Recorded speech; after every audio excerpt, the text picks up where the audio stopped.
Yo, what's up, everybody? It's your boy Anye Elite, and welcome to the second episode of 2023 for Icon City News, where our news matters. Let's get it.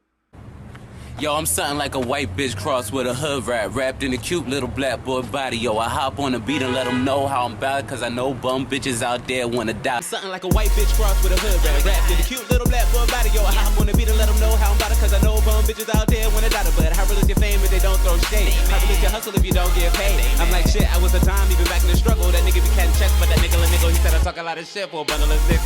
Told him to light a flame and see how big the flame get. From Philly to LA, they think I'm a pirate. Swear it's no problem wherever I slide through. See me on Jack, know that it's just a fly through. Do not be upset if I don't reply to you. I was looking, just not trying to find you. Like really, you thought Okay, so we got a couple things to get into today. I'm gonna get right into national news after I just, check in and do this wellness check. How are you feeling? All right, because this is about that time of year. I don't know about you, but this is about that time of year when the New Year's resolutions kind of start falling to the wayside and you feel like, a failure. So I just want you to know that you are not a failure. And like I said, just like you have until February 14th to wish somebody Happy New Year's if you haven't seen them, you have until February 14th to stick with your still work on your New Year's resolution, because it takes about 30 days to do a new habit.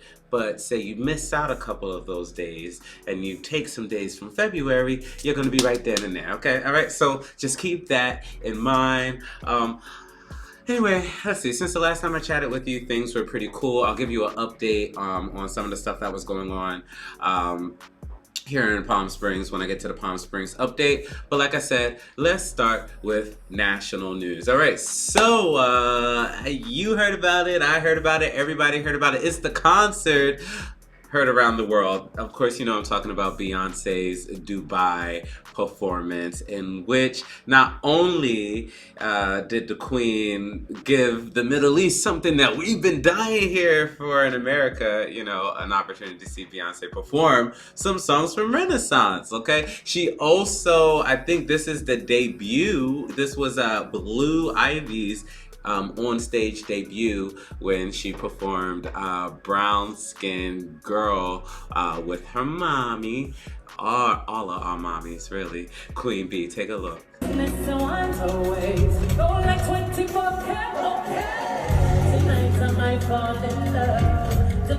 on how you hold me, I'm glad that I'm... Alright, so this next one is kind of sad. I know you guys have probably heard about it. Of course, it is the death of Tyre Nichols. Tyre Nichols is one of, I guess, the latest victims of... fatal victims of police brutality.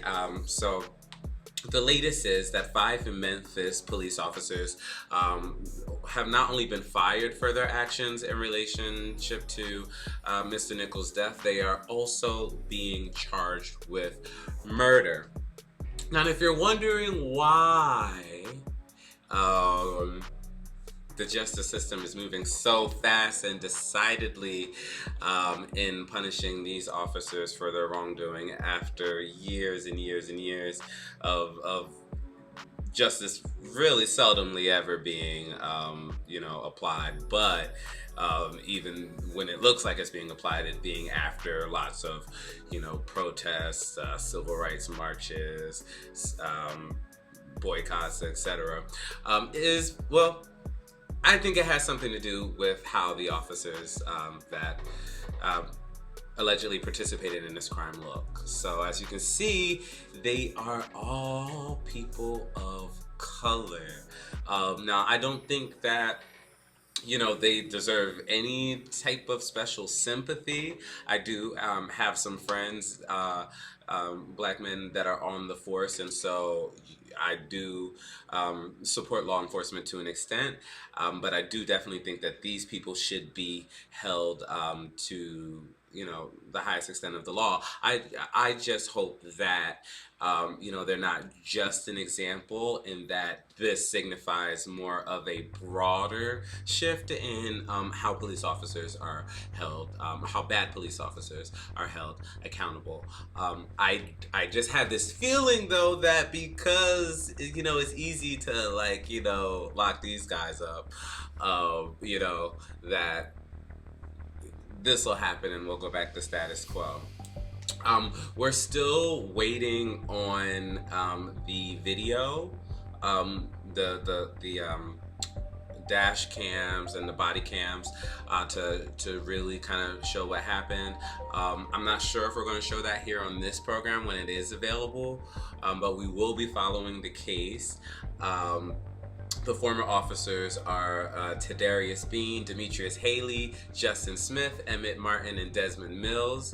And they've each, like I said earlier, have each been charged with second-degree murder. And so while they, according to the district attorney, they all played different roles, but each role that they played had some kind of effect. And so it looks like the charges are going to be similar to kind of what we've seen in the George Floyd case, in the sense that, some of the people, obviously Derek Chauvin was charged for literally having his knee on Mr. Floyd's neck, but the other officers had a duty to intervene, in which they did not. And so, it's an interesting story. I invite a black member of law enforcement to come on the show and kind of discuss probably some of the nuances that I don't quite understand about this. And of course I won't call on my friends because we don't want it to get too contentious, right?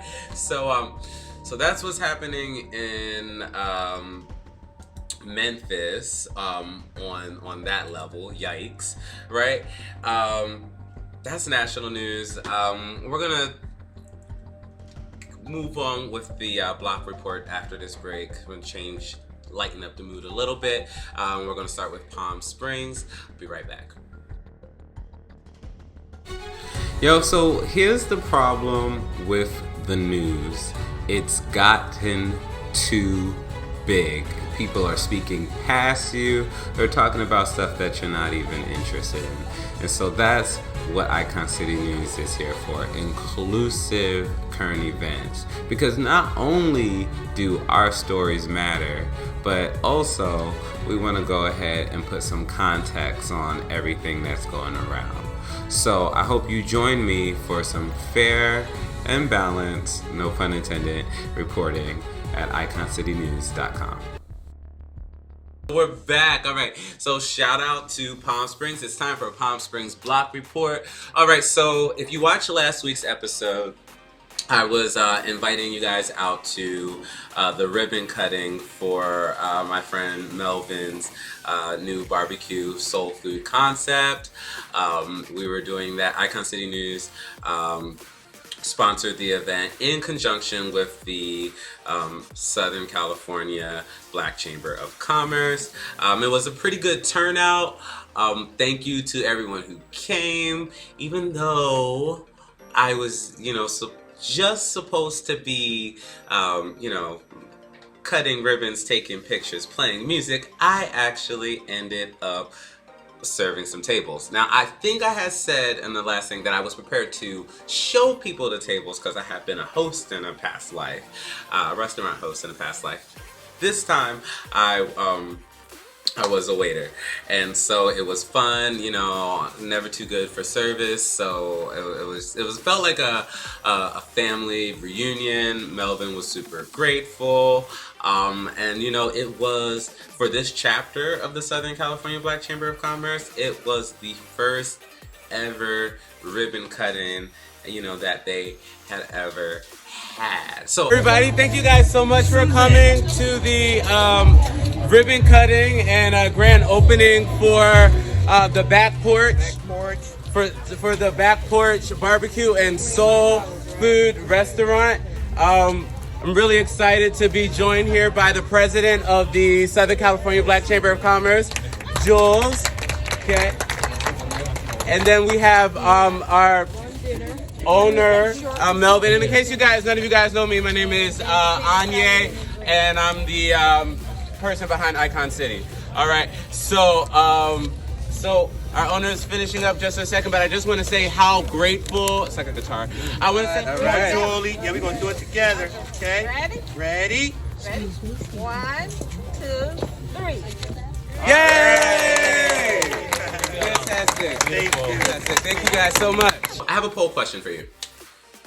Do you think that a business has to have a brick and mortar location to have a ribbon cutting, or can an online business qualify for a ribbon cutting? I'm just curious to know what you guys think. Okay, so that's our first Palm Springs story. All right, second thing, I got another event to invite you guys to because, like, you know, that's honestly, if you ever come out here, like, is drink, gala, mid-century architecture. And that's Palm Springs. But anyway, shout out to the L Fund. The L Fund is hosting their annual gala.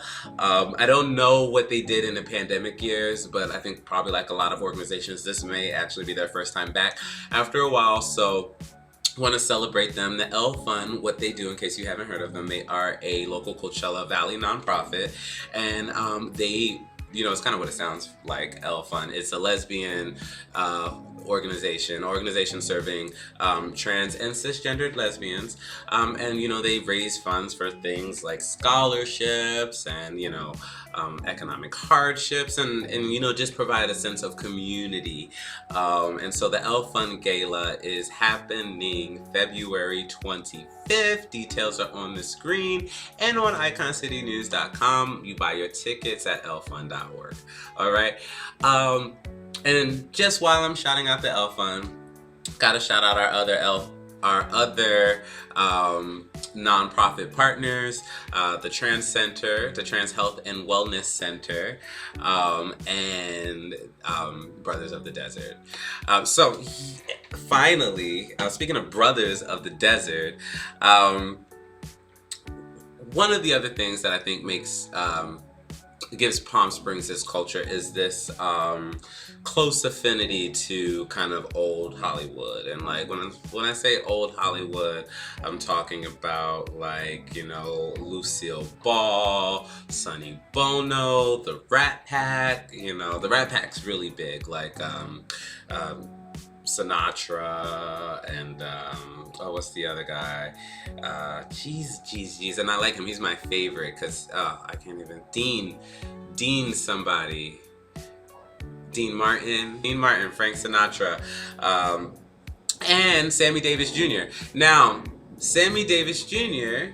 is to my knowledge, the only member of the Rat Pack that doesn't have a star on the local Hall of Fame here. And I think that's something that we need to change. So if you want to go on this mission with me and my partners, if you're in Palm Springs, come check us out February 4th at the Palm Springs Black Cultural Appreciation Festival. Details on iconcitynews.com as well. Also, there's a wonderful article on the website written by Rob, so check him and that out. Okay, so that is the Palm Springs update, you know, and we'll be right back because we're going to take it over to Philadelphia, the city of brotherly love. Keep it locked right here on iconcitynews.com, where our news matters. Yo, I do this for real reasons. Stay low, no treason. I stay loyal to the dream. Real niggas know just what I mean. If you ain't talking that, you just a king. I ain't trying to be mean, but if you ain't on the level, then delete me. Oh. Yo, I do this for real reasons. Hey y'all, it's me, Samson McCormick. This is your boy Cornell Cecil. I want you to keep it locked with Icon City Entertainment, The Funny Money Rock, and Icon City News, the Icon City Entertainment for the latest inclusive urban entertainment. for the most inclusive urban entertainment. All right, welcome back, guys. So, yikes, again, I know I started the segment with, that unfortunate news out of Memphis, about the latest black man to die, unarmed black man to die at the hands of police officers. And so now we're going to kind of go back into that place again. Unfortunately, LGBT leaders are having to call for action after the murder of a transgendered woman. So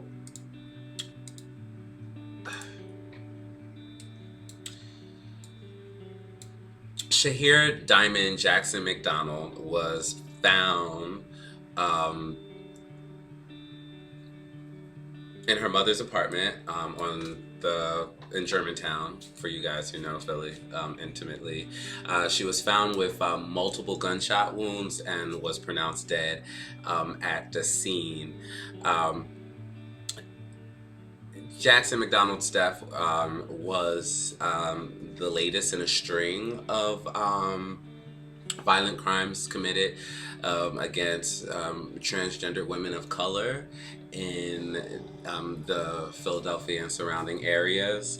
And in a statement from her mother,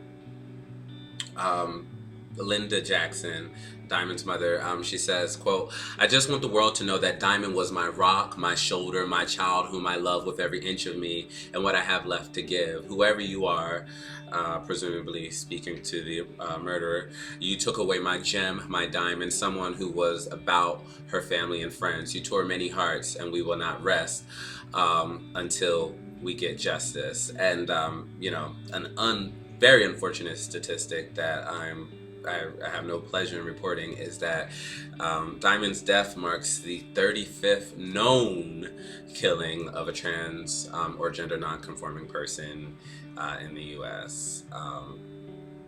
And so, very, very, very unfortunate. Now, this case did happen towards the end of 2022. I just believe that, with all of the holiday, festivity and stuff like that, I just didn't want this to get so lost because it's, it's really important. And so the Philadelphia Police Department is urging anyone with information about Jackson McDonald's case to come forward, either by calling 911 or submitting a tip to PPD's tip line at 215-686-8477. We're going to keep it on the Funny Money Rock tip here, though, because we do want to give a congratulations to Ashley L. Coleman. Ashley L. Coleman has been tapped to be the new executive director of the Bradbury Sullivan LGBT Community Center in the Lehigh Valley. And so, wow, we're so happy about this is because Coleman previously served as executive director of the Queer, Transgender, People of Color, Radical Social Justice organization, Gala.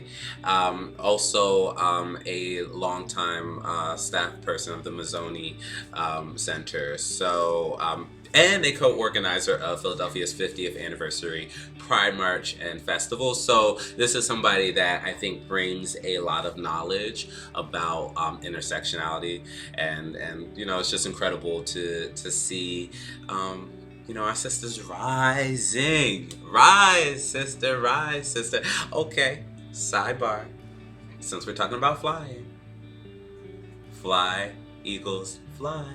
And I'm wishing you guys luck against the 49ers. All right, so last Philly story here. And I had it, and I don't know. Oh, yes.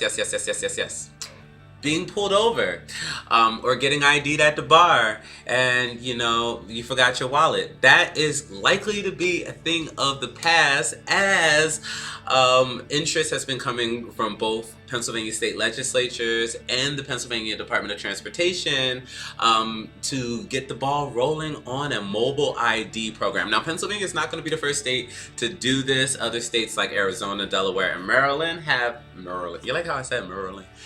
Maryland have have already adopted similar digital driver's license programs.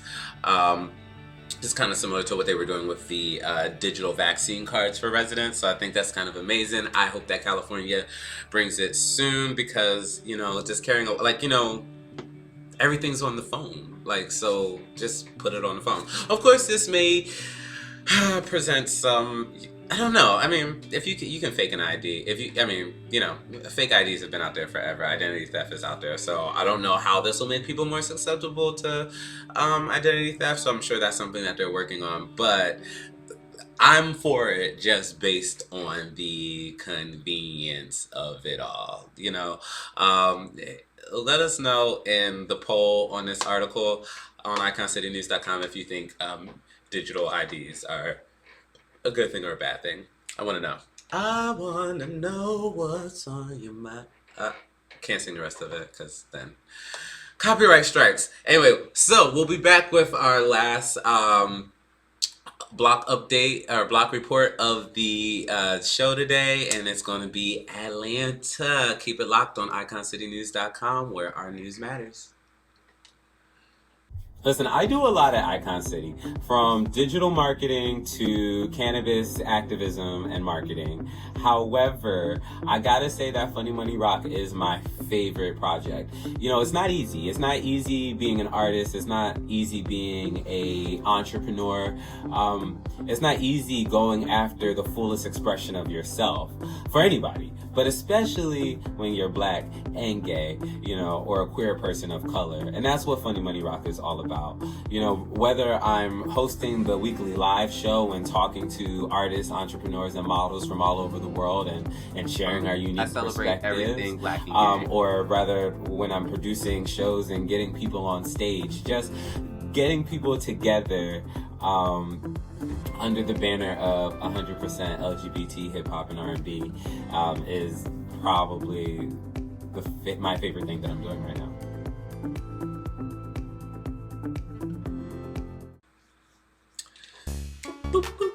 All right, so shout out to the land of big booties, Waffle House, and Piedmont Park. Hi. All right, so keeping it on the funny money tip, our first story on the Atlanta Block Report is Atlanta Hawks Pride Night, okay? So the headliner has been announced. It is none other than Miss Carrie Baby. All right, the pretty girl rock songstress herself is going to be headlining Pride Night. I know the people are going to show up to see her, because even though nationally Carrie's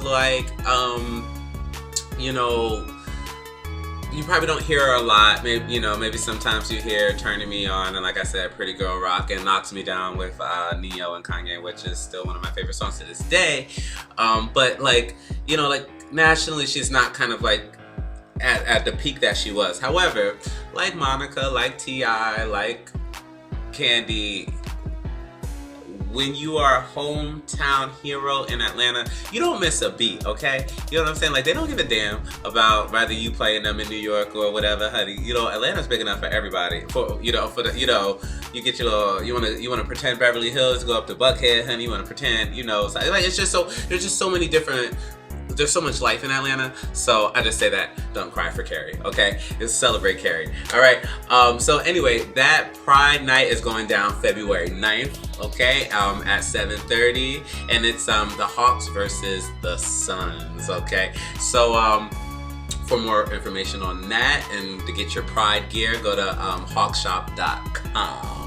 Alrighty, so moving right along, keeping it in ATL, Georgia is moving one step closer to statewide medical cannabis distribution.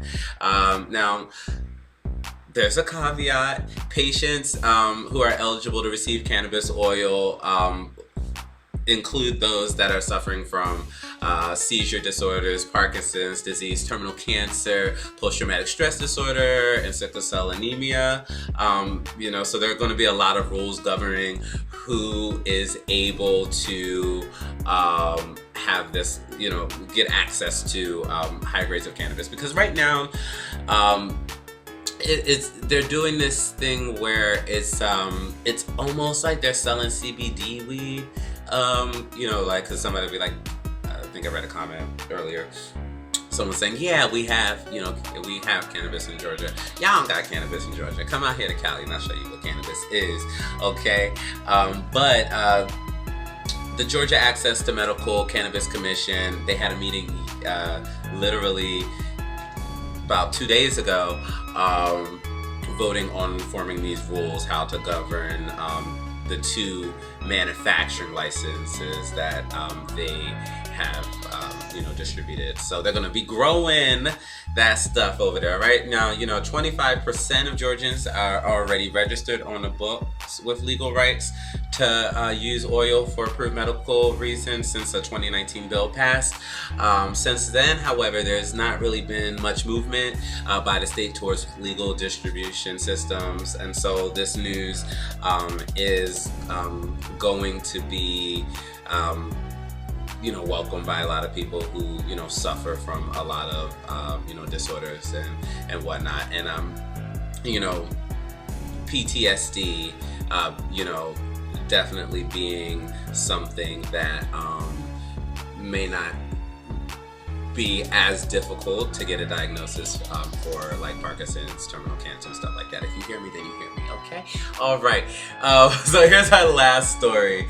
The governor of Georgia is claiming a state of emergency due to a protest in downtown Atlanta that resulted in the arrest of 6 individuals, some of which reportedly had explosives on them. Windows were broken, graffiti was applied to a downtown Atlanta Police Foundation headquarters, and the reason for this is because activists in Atlanta, have spent the last 2 years battling city officials and law enforcement over a city-approved plan to build a $9 million training center for police firefighters in an alleged attempt to reduce crime. And so, kind of what we have going on is a situation where, people are just wary about being over-policed. And if you, go to, you revert to that story that I gave you in the beginning out of Memphis,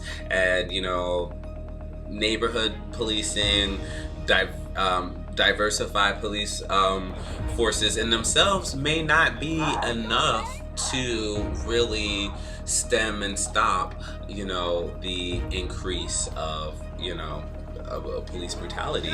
And so the idea, that you go from having conversations about defunding and maybe how some funds can be redirected to mental health and support like that, to going to no, we're actually going to spend $90 million the complete opposite way. It is obviously reasonable to suspect that people are going to have a problem with that. Now, unfortunately, a indigenous Venezuelan who is also queer and non-binary and identifies as a forest defender was killed during a SWAT operation to clear one of the camps set up for the protest. So our hearts go out to Tortuguita's family, and just really hoping that Atlanta gets it, together. I think that while we do have these reports of, increased petty crime and increased mass shootings and whatnot, we as citizens have to be careful about not letting our fear you know, in our fear of releasing our rights and living in a less than free society. You know, we can't trade our freedom for our security, and that's what these protests represent. So my hats off to the protesters, my respect to the well-meaning, well-behaved police officers, and I pray that happy medium is devised by our civic leaders and our civic leaders, elected and unelected. Okay, it's time for me to go. But of course, as always, we're looking for guests for the show. If you'd like to be a guest on the show for either our Funny Money Rock segments, our Icon City News segments, or our Smoke and Sound segments, visit iconcitynews.com/booking. Also, please like, comment, subscribe, follow us on social media, Icon City News on most platforms. And if it's Friday, it's Icon City News, where our news matters. See you next week.